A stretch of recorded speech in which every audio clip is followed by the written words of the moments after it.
Spītējot augstajam laikam, Rēzeknes pilsētas stadionā šogad jau 3. reizi pēc kārtas norisinājās cīņas uz ledus par Rēzeknes pilsētas kausu hokejā. Uz laukuma kāpa 6 komandas, kuras pusfinālā tika atzītas par labākajām. Cilvēki mīl hokeju Latvijā. Viens no populārākajiem sporta veidiem. Un varbūt 10-15 gadus atpakaļ, kad ziema nebija tik īsta, grūti bija atrast ledu. Tagad ziema normāla, mēs katru gadu ar prieku spēlējam hokeju. Komandu skaits ar katru gadu aug. Šogad to ir par 2 vairāk nekā aizvadītajā gadā – 12. 4 dienu laikā tiek izspēlētas daudzas spraigas cīņas. Kā šodienas spēle, kā veicās? Šodien slikti.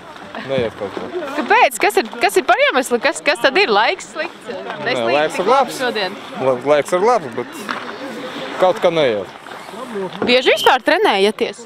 Nu jā, mēs Daugavpili braucam visu laiku.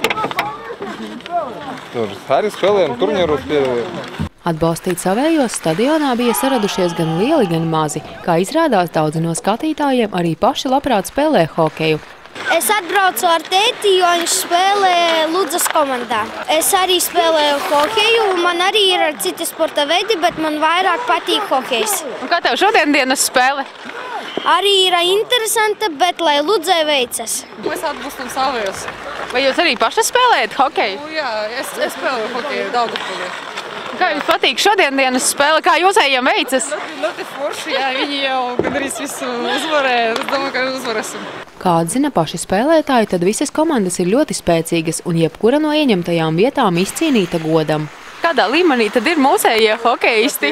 Amatieru līmenī tā ļoti daudz spēlētājs. Protams, jau augsta profesionāli grūti jau spēlēt, tur vajag pilnīgi atdoties tām sporta veidam. Meistarība arī aug. Amatieru līmenī, bet jūtams, ka komanda sāk spēlēt daudz labāk nekā 3 gadi atpakaļ. Spraigā un aizraujošā fināla spēlē ar rezultātu 1-3 uzvaru izcīnīja komanda Valters un GR, kurā pārsvarā spēlēja sportisti no Rēzeknes pilsētas. 2. vietā ierindojās Rēzeknes novada komanda Rezgols 2, savukārt godpilno 3. vietu nopelnīja komanda Vecie Buki.